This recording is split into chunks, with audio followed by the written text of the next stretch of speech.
welcome to Collider movie talk for movie fans. I'm your host, Natasha Martinez, and this is the daily show where we give you all the latest news in the world of movies, plus some insight into what it all means.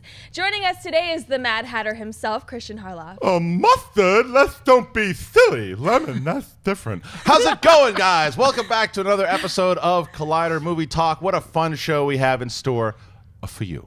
And also joining us, John Schnepp. Hey, I'm on the Hollywood Squares. Guess who I am? Sounds amazing.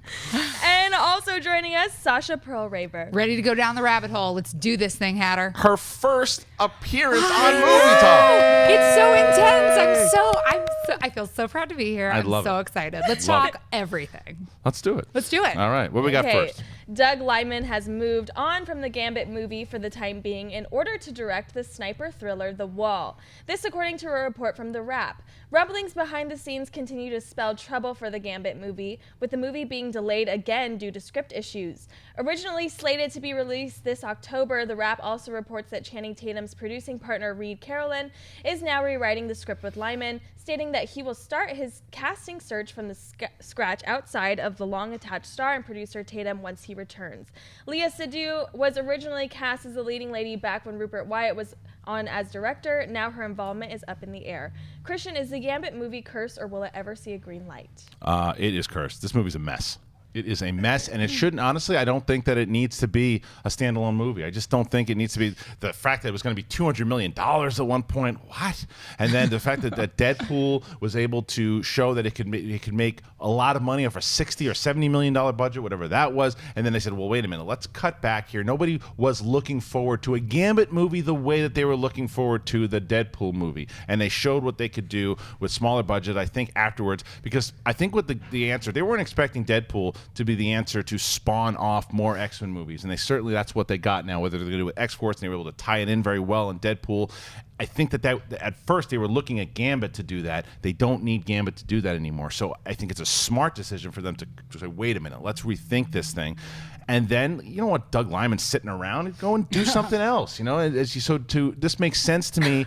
Will it ever happen? I think a smarter way to do it is to, whoever they get with Channing Tatum, put him in one of the movies, whether it's a Deadpool movie or if it's going to be an X-Men movie, put him in there first. Let's reintroduce the character to the world. Do not just say, okay, here's our big budget movie that is this is turning into The Crow again. The Crow remake, not as bad, but it's turning into, if you have that many problems, step back, reevaluate. Am I nuts? No, you're not. In fact, I've heard, through the rumor mill that it's actually been canceled a couple weeks ago, but I was just waiting to hear, and then hearing this news drop that Doug Liman's not involved, or it's being pushed back, it's canceled. So we might as well just get used to that. I think the smarter play is, Fox announced two, mystery movies for next year. We know one of them's Deadpool 2 because that's right. the largest, R-rated box office, monster in the entire world. So that's going to be one of them. And my guess is it's either another X-Men film or an X-Force film. Right. So that would be the smart play, is to introduce Gambit in one of those films. And then if that character kind of sticks, then do a Gambit movie. But just doing a Gambit movie, yeah, you're right. No one was clamoring for it like a Deadpool film. Gambit works best in the X-Men and as a character in that the X-Men, so. As somebody who is not a Gambit fan, but who is a huge Channing Tatum fan, let me say that I was super excited about the idea of this movie because I'm excited about anything that She's the Man turns out. Now, here's the problem. Yeah. Everything that I've been excited about with this movie has started to recede. Rupert Wyatt, really excited. What are you going to do? Oh, you're gone? Awesome. Doug Liman, love you. Can't wait. Oh, you're gone too? Blue is the warmest color. You're out? Oh my God, what are we left with? Oh, the guy who wrote Magic Mike, a movie that I saw 4 times because, like I said, anything Channing does, I'm there.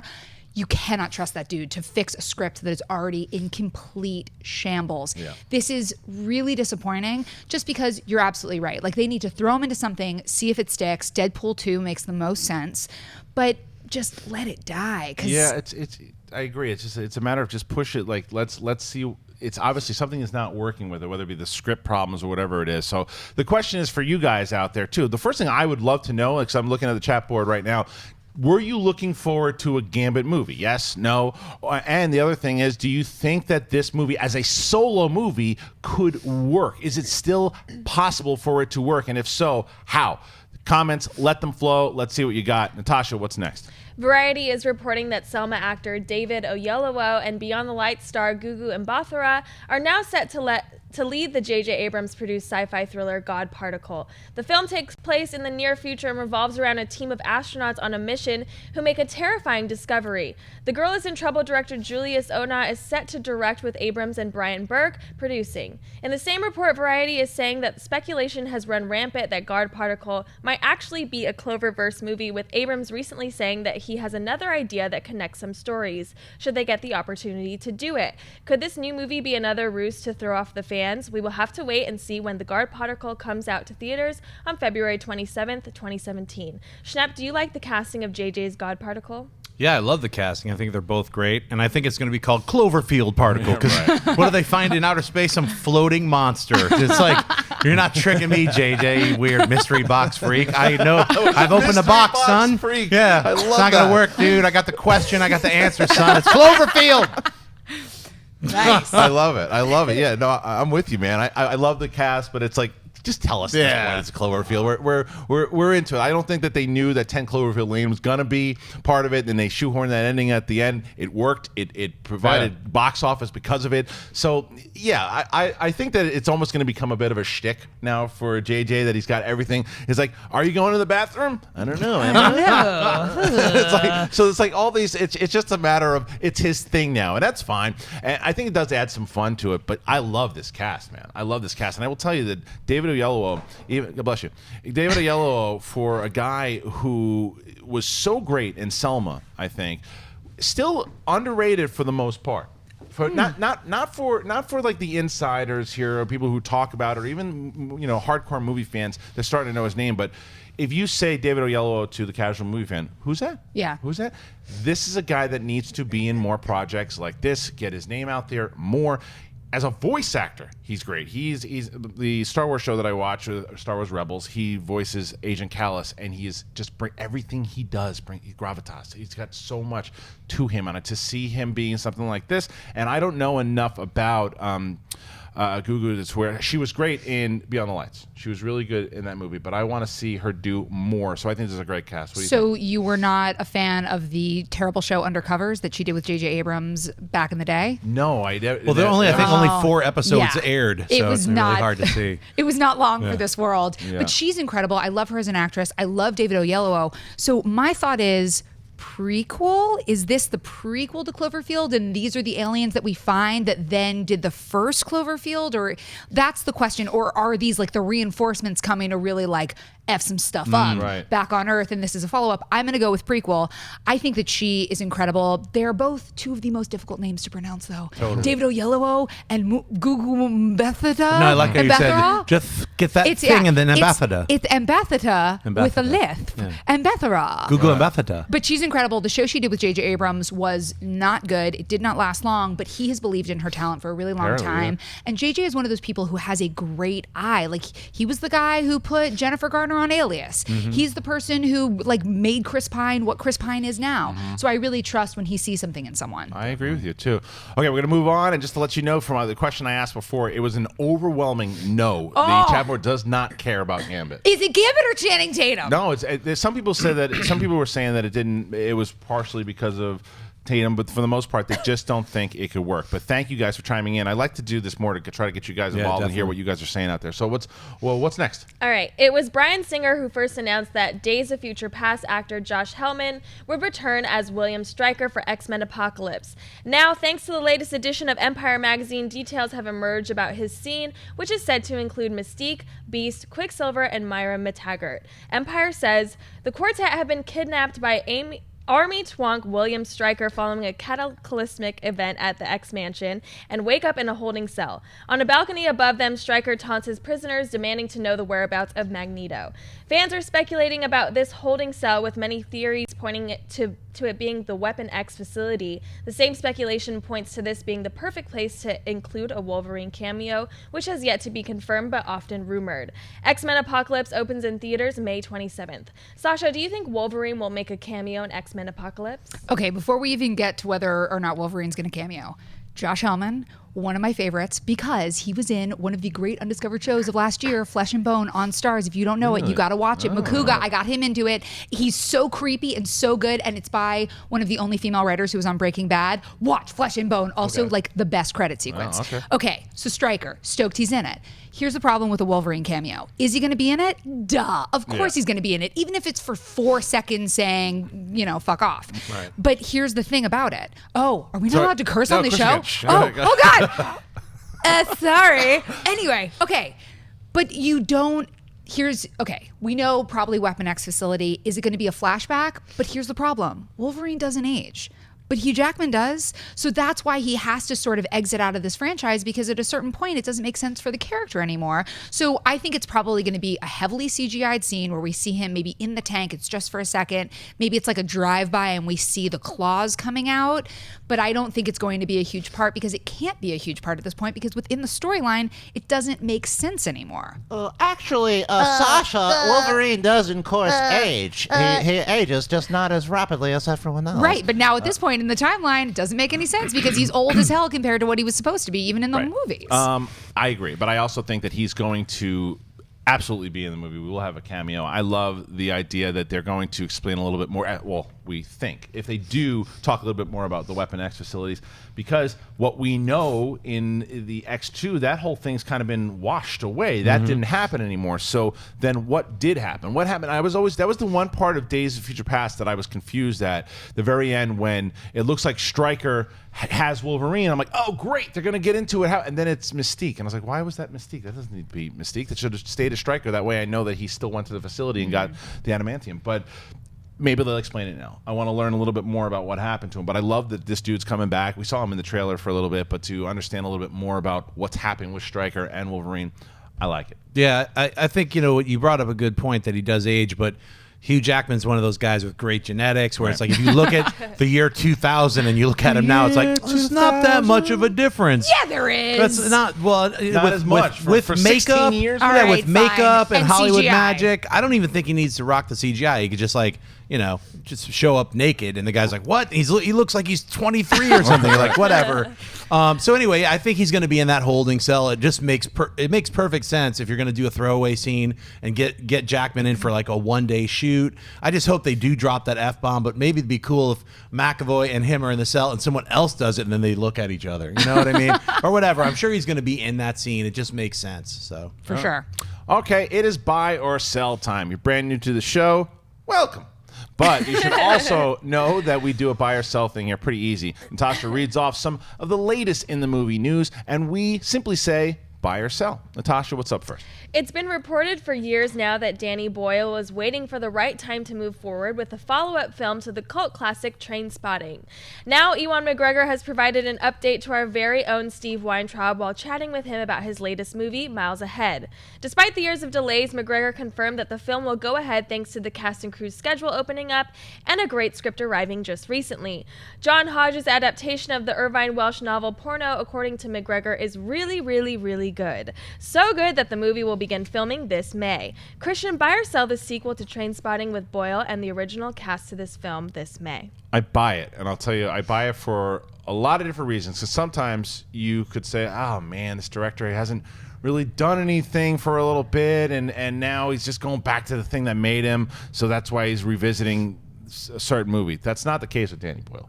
I love Steve Jobs, man. I loved Steve Jobs, and I thought that he did a great job there. I think that everything that he does 127 Hours is really great. I'm a big Danny Boyle fan. So if this is a story that he wants to tell, I trust in him as a filmmaker that this is a story he wants to tell. Ewan McGregor is a guy that is...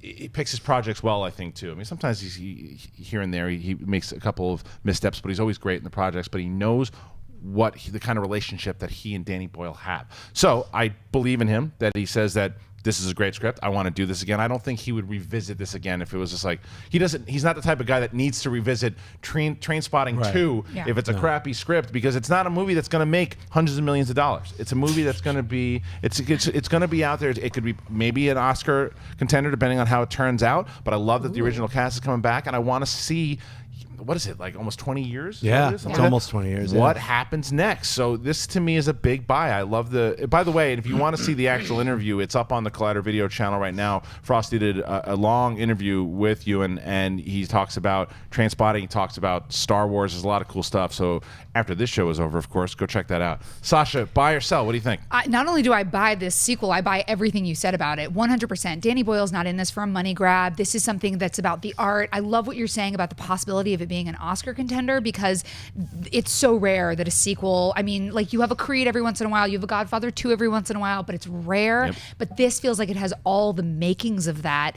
I would love to see this cast reunited. I do want to know what happened. I have not read Porno, which is the book that the film would be based on. It's not just something I'm throwing out there. And I think that, but I'm intrigued by both the writing. The way it's done is it's a 5-part narrative. So each person is done sort of individually. So I wonder if this is going to be told like an anthology a little bit, or if it's going to be more of just a straight narrative. Schnepp, have you read it? Do you know anything about the book? No, but they did an adaptation of Porno, and I saw that, and I didn't like it. So I'm glad that they're moving back, and I think it's going to be a brand new script, and it's going to be written in the very same way that Trainspotting, the first one, was written. So it's going to be one person's narrative, probably Ewan's character. I am a gigantic fan of Trainspotting. Saw it in the theater. I've probably seen it like 30 times, maybe 40 times. I absolutely love this film. It's in my top 20 of my all-time favorite films. You just can't get enough of a baby crawling on the ceiling. Oh my God, the dream sequences, man. everything about this film, the soundtrack, just starting with Lust for Life with That's Iggy true. Pop. It's an incredible movie. And this was really like when you were following Danny Boyle's career, like I saw Shallow Grave, which he also was, Ewan McGregor was in. So his career, slowly, you're just watching him do these incredible films. He's an amazing director, filmmaker. So it's one of those things where he wouldn't do the film. None of these guys would do the film unless they all really believed in, number one, Danny Boyle, and Danny Boyle believed in the script, because he doesn't need to do a garbage film. He's like, look, I could do whatever I want, and he does. So I'm very happy that all of these actors like Robert Carlyle, Ewan McGregor, everyone, the original crew is all going to come back, and they're making time to do it. So that to me is a big buy. I'm like, hey, I cannot wait to see this movie. All right, what's next? Okay, speaking to Entertainment Weekly correspondent Joe McGovern during a special screening of Midnight Special on Monday night, Adam Driver was asked about Star Wars Episode 8 and teased that the First Order and Resistance are still at odds in the new movie, with him jokingly saying, "They're still at war, it's still Star Wars, they're not at peace." When asked about director Rian Johnson compared to JJ Abrams, Driver said, "Their temperaments are different. I feel like there was so many moving pieces in the first one, just trying to solve it and set the vocabulary for what it was. A lot of anxiety is gone because people have developed a language. I think it's more of a testament to Rian coming into something very established and making it his own. I can't wait to get on set just because he's so unassuming and intelligent and approachable. The script they've come up with is really great." Star Wars Episode 8 will be released December 17th, 2017. Schnepp, buy or sell Adam Driver's comments on Episode 8? I buy it. I mean, I'm really excited that Rian Johnson is directing this. He's a great mind. He's a great director. Loved all of his films so far. Looper was great. So to see that he's not only writing and directing this film, but given the freedom, JJ Abrams has gone on record saying, "Man, I wish I was directing this script because it's so good." So everything that Adam's saying, I'm 100% behind, and I buy it. Yeah, man, I totally buy this for sure. And just also to let people know, because as far as The Force Awakens goes, the Blu-ray comes out soon. We're actually giving away a copy of the Blu-ray of Force Awakens tomorrow night on Schmoes, so make sure you go and check that out. But this is something that we should all be very excited about, because everyone's talking about Rian Johnson. When he was announced, Rian Johnson was embraced by the Star Wars community for saying, this is you knew from, if you look at his library, it's going to be a dark movie. It's going to be a complex story. It's going to be different. You hear what Kasdan says about it, that Kasdan himself says this is going to be a weird movie. And when he says weird, that's a great thing. Like, he loves the weird. Like, in his definition of weird is it's weirder than most definitions of weird. But I actually, to hear Adam Driver now talk about Rian Johnson, and it made so much sense that there had to be so much stress. We knew that on JJ Abrams, the amount of stress that JJ must have had, and we got to get this done. This has to be right. But now the atmosphere has been set. We know the tone of the new movie. So Rian Johnson has said, okay, thank you for giving me that. Now I get to storytell. Now I'm going to continue the story and write. And he's writing Episode 9 too. So that's the thing that I know a lot of people are maybe a little skeptical about Colin Trevorrow directing Episode 9. But I think that you should be also happy the fact that Rian Johnson is taking in episode 8 and episode 9 the writing duties. Now I say that I don't think this will happen, but if episode 8 turns out to be what the hell is happening here, that's horrendous. Why is this guy writing? I don't think that's going to happen, but we haven't seen the movies yet. But as far as these comments go, I love the fact that everyone is embracing and how approachable they say that Rian Johnson is. So it's a buy for me. I'm 100% with both of you guys. Buy it all the way. Rian Johnson is such a talent. I think that what you're saying is 100% true, that you do have to have this sort of trajectory of thought. And because he's taking over 9 for the writing duties, I think we're in very good hands. But you do have to go back to what JJ Abrams first established. He did do so much incredible work, so much intricacy, so much detail.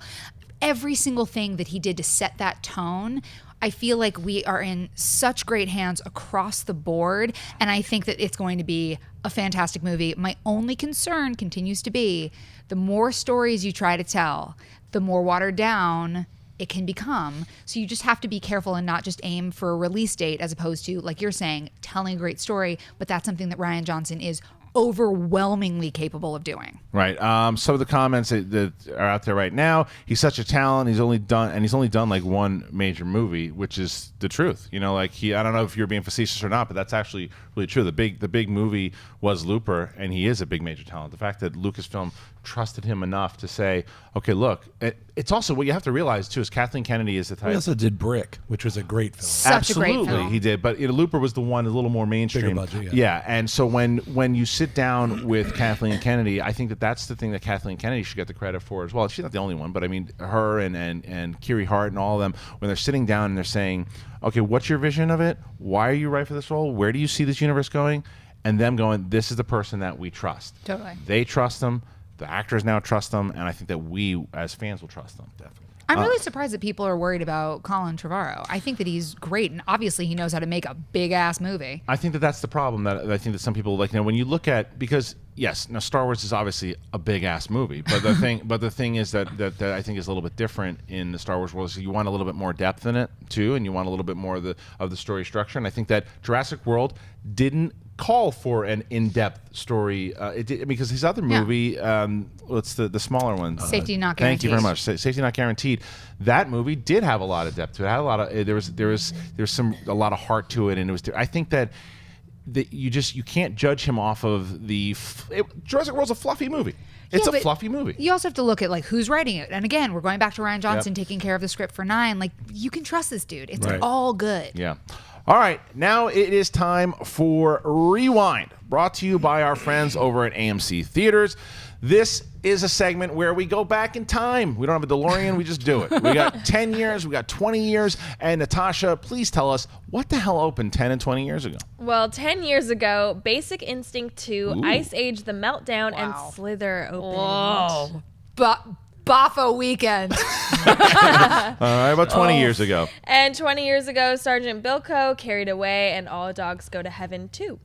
Okay, so this is something that if you were in a loophole like James Franco on 11/22/63 and you walked into this day 10 or 20 years ago, you just don't go to the movies. Right. I mean, there is nothing going on. Wait, 20 years ago or 10 years ago? Both. No. What? You're All crazy. Dogs Go to Heaven 2 is very sweet you got? and Carried Slither. Away. That's 10 years ago. Yeah, 10 years 10 years ago. Wait. Slither, I mean, James Gunn. That's the one thing is, and Slither, you could that is a fun movie. Slither is incredible, but amazing. it's not a movie theater movie. Yes, it is. You think so? All yeah, right, I all know right. so. I saw it in the Don't movies. get mad at me. I'm mad at You don't want to Harloff. see. You don't want to see the Dennis Hopper version of Poison Ivy, Carried Away. Let's No. Schnepp. Now, Slither is fun. It's a lot of fun. That's 10 years ago. Yes, let's go 10 years ago. Slither. Talk to me about Slither. Why is it a must-see in-theater movie All right. experience?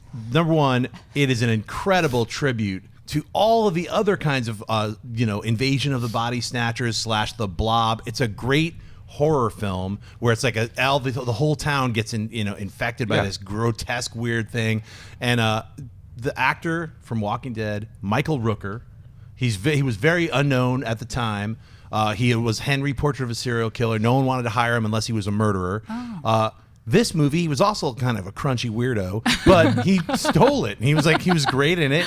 It had all these amazing, the cast alone. It's like Nathan Fillion. Give me a break. It's like a nerd's wet dream. It's like every single person who's in it, you've seen them rise to fame in the nerd community. James Gunn especially did an incredible job directing this film. Tons of amazing practical effects. It's gross. It's funny. I cannot believe anyone who doesn't like it. Give me a break. You haven't seen it. Got to go see it. See it again. Check out Slither. That's the only one out of this entire basket full of weirdo films. I totally agree. Although the fans are yelling at me, they were yelling at you first when I said anything about Slither. They said, "Get him, Schnepp." So that's right, son. I got you protected. So they definitely wanted you to do that. They want kick my butt. I guess you did that as well too. People are asking me as far as what about All Dogs Go to Heaven? People really like. Yeah, that's a great movie. Never saw it. Oh, it's super sweet. Really? It's super sweet. Yeah, Millennium Falcon guy hates me, so thank you for that. And there's a lot, but there's a lot of the two that they were really picking was both All Dogs Go to Heaven and Slither. But let's talk about something in a second. Talk about Basic Instinct too. Oh my God. I mean, we're going back to the Danny Boyle Trainspotting conversation, right? As where Sharon Stone's like, "Excuse me, I need to do something. Something, and I will wear that dress again." And they're like, "Well," and then she did it anyway. She looked great in the movie still. I think it was about 10 or 15 years too late to do the movie. Oh my God. But what a train wreck. It is listed as one of the worst sequels of all time, and it should be, because it is. I mean, the governor was in it from Walking Dead, and how he survived that movie. He is indeed the governor. But it is an absolute fart fest. Man. See, I gotta say, you guys are doing a terrible job of making me not want to see it. My best friend and I have single-star Netflix nights where we watch like the worst thing we can find on Netflix, and this seems like a serious contender. It's a 7% on Rotten Tomatoes, but it also has Charlotte Rampling in it. How can you not see a 7% Charlotte Rampling movie? I feel I am intrigued. You've got to make this one of your single-star nights. Do it in the middle. If you're doing 3 movies, there should be the middle one. So did any of those stand out to you at all? Did anybody see Carried Away? Because Carried Away, if you saw Poison Ivy with Drew Barrymore back in the day, this is very much the same movie, only the blonde girl instead of Drew Barrymore is the girl from Crybaby, the blonde girl who was in Crybaby. Do you remember her? I don't remember her name. It was like Amy LaCane or something. Okay. But it's so terrible. Like misleading. It looks like a Nicholas Sparks. It does. No, but like Dennis Hopper's her like professor, and she boards a horse at his house, and then she seduces him. Right. And it's Amy Irving, who actually is really great in a lot of things. Like Delancey Street was a movie I loved when I was growing up. But yeah, it's garbage. So don't see that. But All Dogs Go to Heaven is great, and we're totally ignoring Sergeant Bilko. Yes, starring, we are. We are ignoring it. Okay, we won't even say who's in it because it's not anymore. I love Steve Martin. Yeah. Let's ignore Bilko. Bye.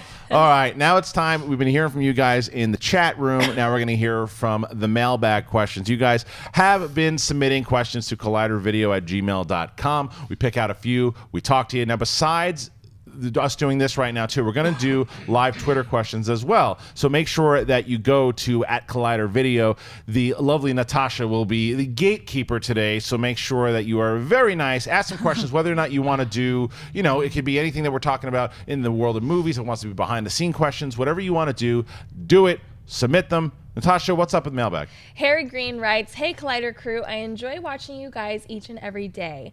Which actor to you has the best sounding voice? There are so many, but my favorites are Sean Connery and Arnold Schwarzenegger. Thanks and keep up the great work."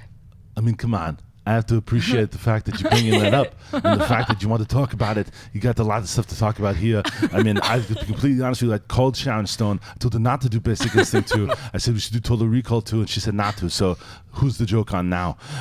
He's got a great voice. But, I mean, I think that you also, James Earl Jones. I mean, come on. James Earl Jones, one of the best of all time. Yeah. Liam Neeson, recently, great voice. I'm a big fan of Jason Statham, you know what I mean? Right, he's got that kind of smooth. I got one for you. You got Michael Caine. Michael Caine's good.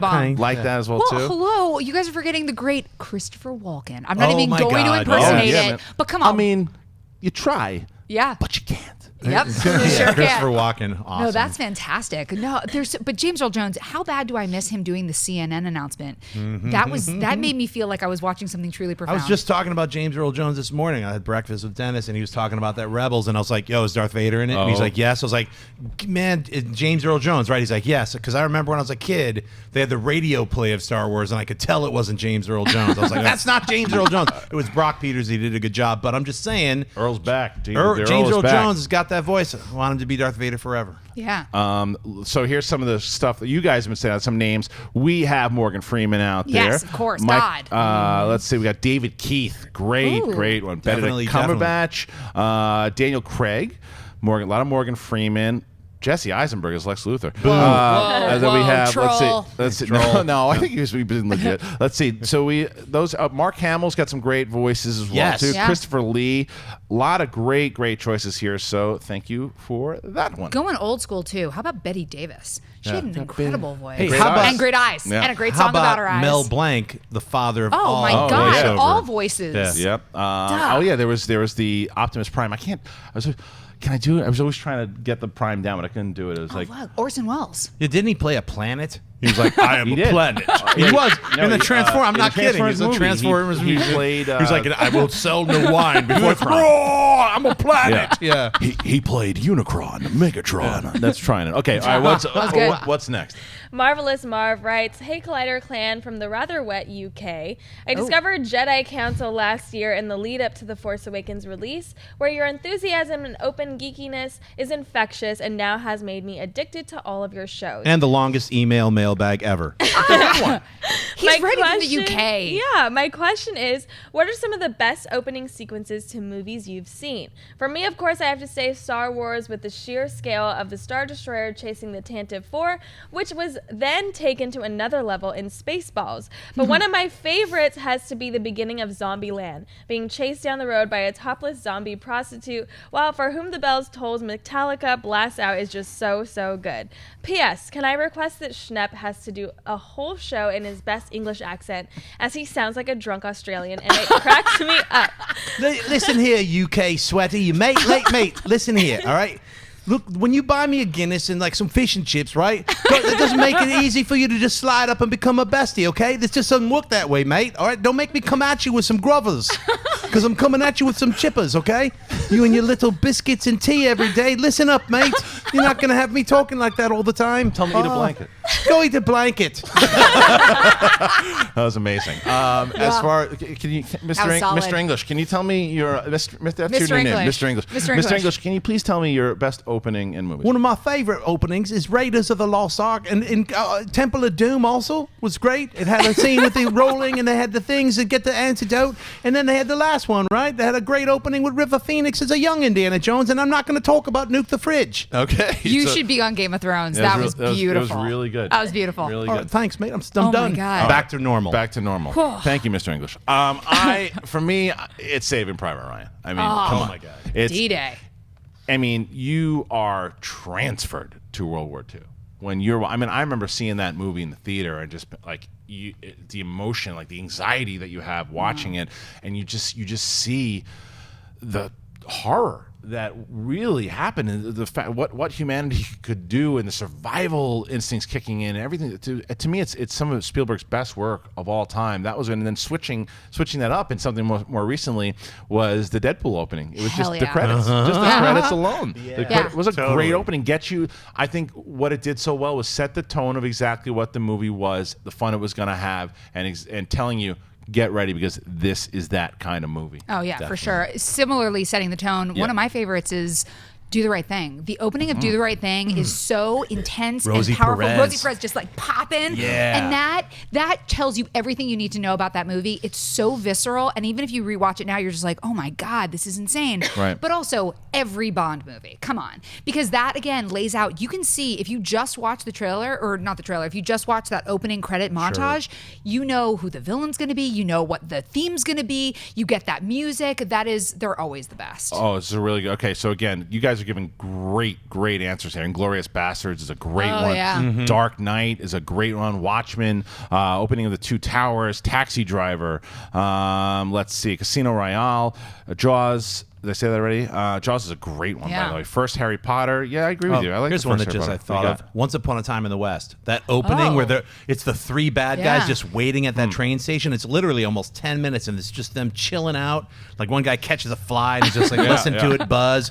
Check it out. It's one of the greatest openings. Sergio Leone. Reservoir Dogs, Lion Oh, King, yeah, Reservoir Super Dogs. Troopers, Social Network, Revenant. Madonna, that whole Oh my God, dinner that scene. montage. Everybody tips at my table. That monologue is one Yeah, of the love it. greats of Yeah. all time. Oh man, Pulp Fiction too. Pulp Yes. Fiction is an incredible, just like anything that Tarantino has done. Just put that in there. Yeah. Okay, so that was everything you guys put into mailbag. Now, before we get to the live Twitter questions, now you guys, I know last week we debuted the movie trivia Schmodown. It was between John Campea and Dan Murrell. Over 70,000 of you guys watched. Thank you so much. It was a really fun debut. We had a lot of fun doing it. It was a great match. If you haven't watched, you should check it out. This week on Friday, Scott Mance and John Roca are going at it. And when I tell you that these two legitimately, they're friends, but they have this thing where they can just not be in the same room together when it comes to competitive stuff. They yell at each other, they scream at each other, and it all started a little while ago. There's a little promo that we put together showing you guys just exactly how these two have kind of gotten to this point. And we're going to show you guys that in case you weren't familiar with John Roca and Scott Mance. First time I met John Roca was on Movie Fights. I was sitting right next to him. Someone asked, "What's the best Rocky movie?" And we just got into it. He does the shock. You don't know and what's then gonna he happen. keeps, but then you don't know. But you You don't were know the drama engaged to built. it. You were just going at it, and I thought, he's trying to talk louder than me. He's trying to interrupt me. You don't interrupt the man's man. Yes, you don't As think an he can win this. 8-year-old, And then he as picks an up a 8-year-old man who's kid in 100 pounds heavier 1976 than him. watching that and throw- first Are you Rocky. queuing to the camera? Are you doing the Rocky? Are I'm you just really talking- looking I'm at talking to the- But here's the deal. No, the deal was Rocky, this. Listen, the this deal is, was this. It He establishes lost. the That fact- was a ballsy thing. No one That was a thought- ballsy move. No one thought he was Call the Hulk movie Hogan Rocky, win. He lost the freaking fight. When I came on Movie Fights the second time, I was like, oh great, I'll be on with Scott Mance. He seems like a nice guy, cool guy. And all of a sudden I start talking and he starts interrupting me. And he starts yelling and he starts getting his stuff ahead of me and he starts doing all this jazz. The only reason Absolutely the only reason, disagree. oh really? There He was a doesn't good see he's a story villain. there. He doesn't There was see. a good story Wait. there. I'm allowed to make my points. The trivia Schmodown is coming. Uh-oh. So listen to me, you salt and pepper cocaine donkey. Me, you salt and pepper cocaine donkey. The Roca is coming for you. You hear me, Mance? Access Hollywood. I'm gonna break you. I actually feel sorry for you that you have to go all these places and make a lot of noise, you freaking loudmouth, obnoxious son of a bitch that you are. The Pittsburgh Doughboy woke me up and told me you were talking a little bit of shit, like Chicken Little. 1 minute of bullshit. Oh, come over here and sit Get down. over there. Do you honestly, you think you're going to just blow through this guy? I mean, come on. I'm not the one breaking a sweat. I don't need to wear a hat to hide my head. Mance, the time has come. You and me, son. Oh, boy. The outlaw's coming for you. I'm gonna rip you to pieces. I'm gonna turn your hair back to its natural color. Access Hollywood can't help you because your access has been denied. I feel bad for John Roca. He wants this so bad, and it shows. And if anybody's going to serve him a disappointment, it's going to be this guy. Don't think that you're getting in my way, Mance. Don't think that you're coming for my title. Because it's mine. And you're not coming anywhere near it. What are you doing? What are you saving for the TV? What are you doing? Just wait for the camera. Get up there. Save it for the camera. Suit on. Yo, look, Put your suit on. Look pretty for people. Look pretty for Access Hollywood. Sorry. I mean, it's unbelievable. And I'm telling you, like now where John Campea and Dan Murrell, they were smack talking one another and they were having fun with it. These two legitimately, they can't be standing next to one another. They're friends. But when it comes to this stuff, whether it be movie fights or this stuff, they're biting each other's heads off. This is going to be one of the best matches that we've ever done in the history of this thing. I want to ask you guys real quick before we move on to the live Twitter questions. Schnepp, you got Mance, you got Roca. You're in the league. You're going up against Finstock here pretty soon. Who do you think is the more dangerous of the competitors, and who do you see winning this thing? Well, unlike me and Finstock, where it's like really unfair, like it's obvious I'm going to win, so it's like I don't even have to smack talk. But like unlike that one, this looks really like it's kind of competitively close because both of these guys, they're like little yipping dogs. You know, they're like that. So it's sort of like, I don't know which dog you need to put down first. So I don't have my money's on neither one of them. I just want to watch it all explode. I think you're going to see a good one now. Sasha, man. I want to watch the world burn. Sasha, you've got a little bit. You're happen to be in somebody's camp in this one. So tell them who you're pulling for and why. I have said from the beginning, it's Mance. It's Mance all the way. I love him. I like Rocha. Like, do not get me wrong. This is not a personality thing. It's not like one of them's a better guy. They're both great people. But Mance, ask Mance any release date. Ask Mance who played 1982. Yeah. Right. Ask Mance who played like Third Banana in a movie with Goldie Hawn in 1983. You know what? He's got the answer. I'm with you, Sasha. But just because you said that, I'm gonna go with Rocha. What? I'm just gonna All right. slightly Split edge it? out You the want two yipping dogs. One has a bigger bite. I think it's Rocha. There's so much yelling going on. Yeah. So much yelling. If And we now were it's doing that, starting we'd with be us. talking over Right each now. other. Let's Separate me because I'm telling you, it's gonna be Rocha. To me, I saw what Rocha did in the tournament last year, in the team tournament. He knows his stuff. I'm going to go with Rocha. Natasha, you're brand new to all this. I am. Now, these Been two thrown guys. right in the middle. Who's your pick? Rocha's my boy. Rocha. Okay, now you guys, guys. you've seen that promo. You've seen that too. I want to see right now in the live chat, and then if you're watching this, who do you got? Rocha and Mance. On my Twitter right now, I have a pinned tweet there that is up for the next day. Go and vote. Who is going to win, Rocha or Mance? It is going down Friday, April 1st. It is going to be a lot of fun. Go and check that out. Who do you got, Rocha or Mance? Speaking of Twitter, we are going to go to Twitter in a second. Also, by the way, commentaries. I forgot to mention, we were talking about Force Awakens. We are going to be doing a commentary video on The Force Awakens. I got the Blu-ray, myself, John Campea, John Schnepp, and David Griffin will be doing a commentary for The Force Awakens, so look for that. Okay, let's do some live Twitter questions. What do you got? Okay, Ahmed Jakupi asks, opinions on Hans Zimmer leaving superhero movies. So he just announced that he's done scoring superhero movies after Batman v Superman. Oh, he's pulling a Soderbergh. I don't like that. So that means he's not doing Justice League, or is he going to still do Justice League? He said we don't know. According to The Verge, he Yeah. said he's officially retired from the superhero business. Wow. I don't like that at all. And this is a problem that I have with a lot of this. A big problem I have with the Marvel movies is that they don't keep the scores. Like back in the day when you have something like Danny Elfman's Batman or John Williams' Superman, or even something that's not superhero but Indiana Jones's theme, it becomes like you just know their themes.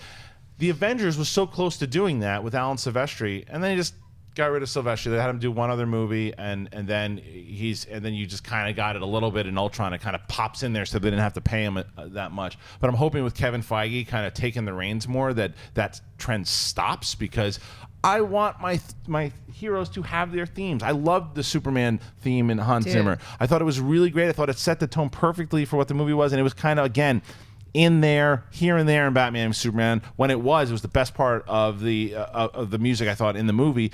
So does that mean we're getting a new theme now for Superman? I don't think that's what it is. I think if you go off of like what Deadpool did and what it seems like the Avengers are doing, and going all the way back to the first Iron Man, what they're taking now is like an AC/DC song. They're taking something that you already know, like Shoop, and they're making that sort of the theme, so that there's something memorable around it. But you're absolutely right. It does not have the same power of a Hans Zimmer or a John Williams. But Danny Elfman, man. I was gonna say don't Danny sleep on Elfman. Danny Elfman. Yeah, You were right for bringing him up for Batman. And he's still also... Spider-Man 1 and 2 for the Raimi ones. And he also like pops up for all the Danny Boyle stuff, and he does some great music for the Danny Boyle movies. So I think there's still people. It sucks that Hans Zimmer doesn't want to do it anymore, but there are still people that we can trust. But I do think we're going to see a lot more of just like big like rock anthems and hip hop songs that we know from the 90s playing a larger role. I certainly hope not, because I actually like having themes that are, work within the movie, and, especially with different characters, each person has a theme. That was one of the better parts of Batman v Superman,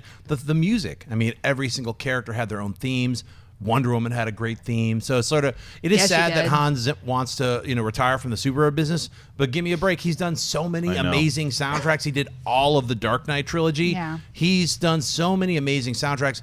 He can do whatever he wants. It's it's too bad that he's like, hey, I'm going to retire from this.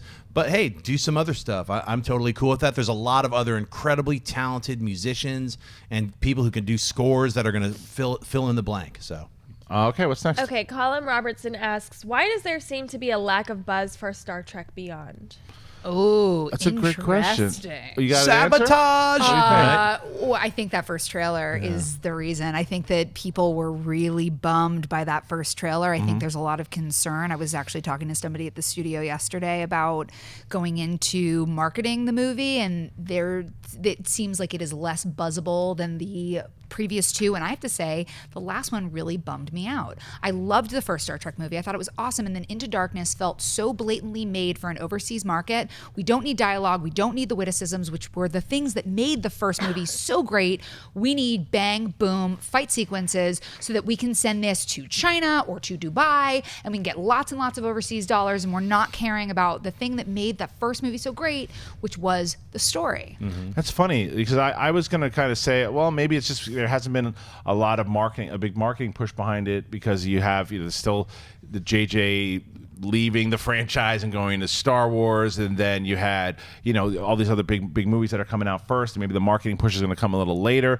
But I mean, for hearing what you're saying, and then the chat room, everyone's saying the trailer, they're blaming it on the Beastie Boys. Because it's funny, if you watch there was a fan cut trailer of that same trailer with different music. It plays well. It plays great. It plays really, really well. So I think that it was a really bad choice. And it's funny because it's amazing how much a trailer can damage box office. I mean, can damage just a movie in general and anticipation for you. You look at something like Ghostbusters. This is where Ghostbusters came out, and it just looks like the amount of dislikes on that trailer was Which insane. sucks, because I actually think it looks super fun, and I think people are just being kind of jerks and kind of anti-feminist. I'm gonna challenge you on that, because I'm actually I did not like the trailer at all. I encouraged the idea of doing an all-female cast. I thought it was a great idea to do it. My biggest problem with it, and I've said it a million times, is that it should not have been a reboot. It should have been a continuation of the timeline that was there.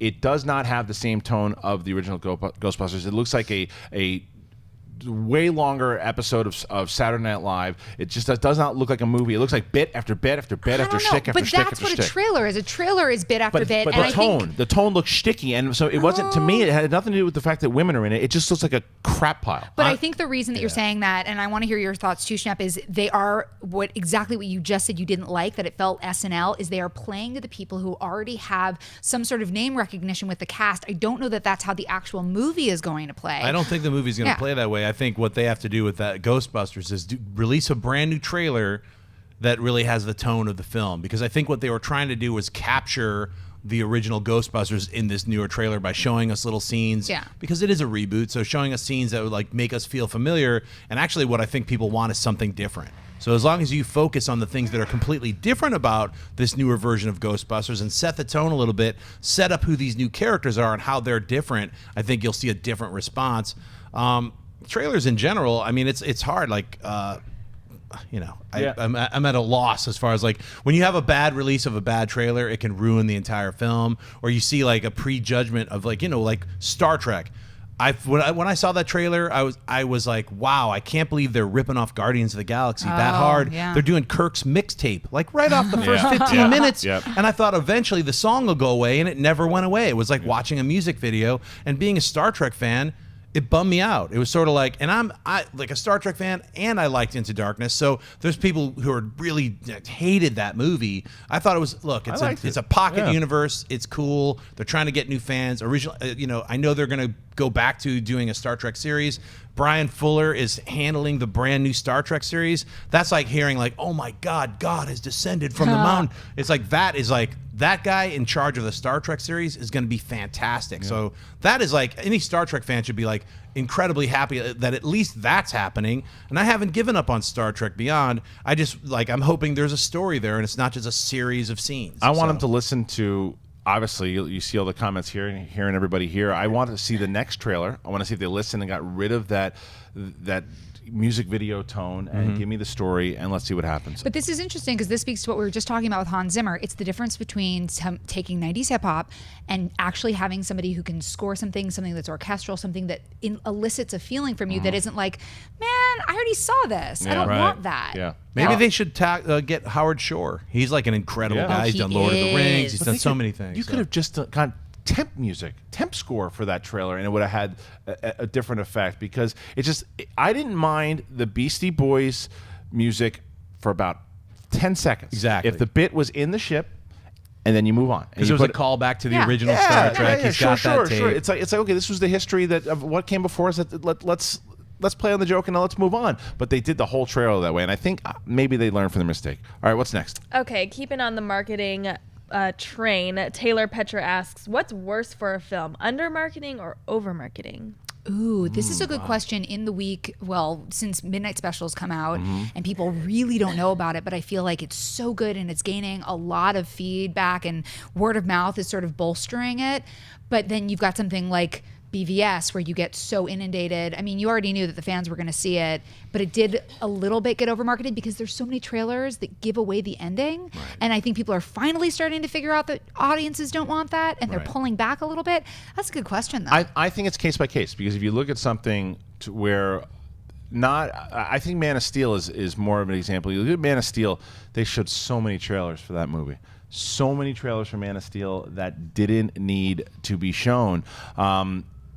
And it was overkill, too much. Now, as far as Batman v Superman goes, I've already said it till blue in the face that I still, especially after seeing the movie, the Doomsday stuff and all that, it should have been in the movie. And the next trailer I thought was a better indication of what we were going to get in the film, and still would have sold the movie as it was. But I don't think that necessarily was over marketing as much as it was just maybe a choice I wouldn't have taken as far as how to market the film. You look at something maybe as to where, and even with Star Wars The Force Awakens, with the marketing that they did, was that there wasn't a lot given out initially, and then even they, towards the end, with all the international trailers and everything, they started giving away a little bit too much. I don't know if that was panic or what it was. I don't understand why they did that. You have to go back to Deadpool. I think Deadpool was over marketing, but done brilliantly. Right. And it was. I don't think it was over marketed. I thought it was perfect. But over marketing in a positive way. Yeah. Like, it was bombardment. And it was bombardment in a way that, like, there's sometimes when you over market and it doesn't work. There's sometimes when you over market and it clearly works. But you know what? I'm saying I think over marketing for Deadpool was a great thing. I wouldn't say it's over, but I wouldn't use Deadpool as with the same word, over marketing. I think Deadpool used new marketing techniques. Yeah, that's probably really better well. term. Yeah. Because what they did is they took advantage of the thing that we're on all the time, the internet. And they just use that with viral marketing, making these little fun videos with him and the X-Men at Halloween. You're like, oh my God, I got to watch that. It's just access. It's your choice to watch it, and you're in control of the marketing. As opposed to somebody blasting you with images and all these commercials and things like that. Deadpool made you search out the marketing. Very smart technique. That's why it won. Yeah. Totally. All right, last one. Okay, Mark asks, what are your favorite cult films? Oh, man. What counts as cult? Zardoz counts as cult. With Sean Connery. What people don't realize is that Fight Club was that movie. I think, to me, a cult movie is a movie that it was in the theaters and no one saw it. Right. And because now you might not think it's a cult film because everybody knows it now. But Shawshank Redemption bombed in the theater. Oh, yeah. Right. Bombed in the Blade theater. Runner. Cult film. Yeah. Bombed in the theater. Everybody hated it. Go back and read those reviews. Right. Everybody killed it. Yeah. Now it's a classic. Favorite cult? Man, Schnepp, you should kick this one off. Videodrome. Any Cronenberg movie that was Right. made from the 70s or 80s. There's so many cult movies. Eraserhead. Any David Lynch film is basically a cult movie. They Live. Roddy Piper, John Carpenter. Most John Carpenter films outside of Halloween, Prince of Darkness, any of those are cult movies. All right, here's what we got from the chat board. Scott Pilgrim, great one. You got Super Troopers, Krull, Repo Man, Flash Gordon. Oh yeah. Flash. Mallrats. Let's see. Edge of Tomorrow for sure. I would say that's one. That's a good one. Yeah. So there's a bunch there, and then Buckaroo Banzai. Buckaroo Banzai, Across the Eighth Dimension. Yep. All right, that's it. That's our show today. It was a lot of fun. Thank you guys for joining us today. I'd like to thank the people who are joining me. First, Mr. Schnepp. Mr. English, where can they find you? Well, you can find me basically on the internet. It's just follow John Schnepp. And I'm just going to stop it, all right? Keep it going. Keep it going. Come on. Send me some crumpets. Anyway, you can follow me on Twitter and Instagram, just at John Schnepp. Support my Kickstarter. Go to Sweaties Unite, Rise of the Uber Nerd. It's all about comic book stores, comic books. Help me out. Help me make the film. Well, she's Crash Collider this week, first on TV Talk and now on Movie Talk. Sasha Perl-Raver, where can the good kids find you? Well, if John Schnepp won't continue it, I will. At Sasha Perl-Raver on Instagram and Twitter. You can find me on Facebook. I might be stopping by the Schmoes every now and again, maybe more TV Talk. You never know. I think that's about it. Can't wait. Thanks, guys. This was super fun. That was fantastic. You did a great job. Oh You know what? my God, we're doing the whole show like this next buying you time. some It's my fish. Trainspotting. It's really good. Now, sitting write next it to down. her, Natasha Martinez, where can they find you? I would assume trying to get well.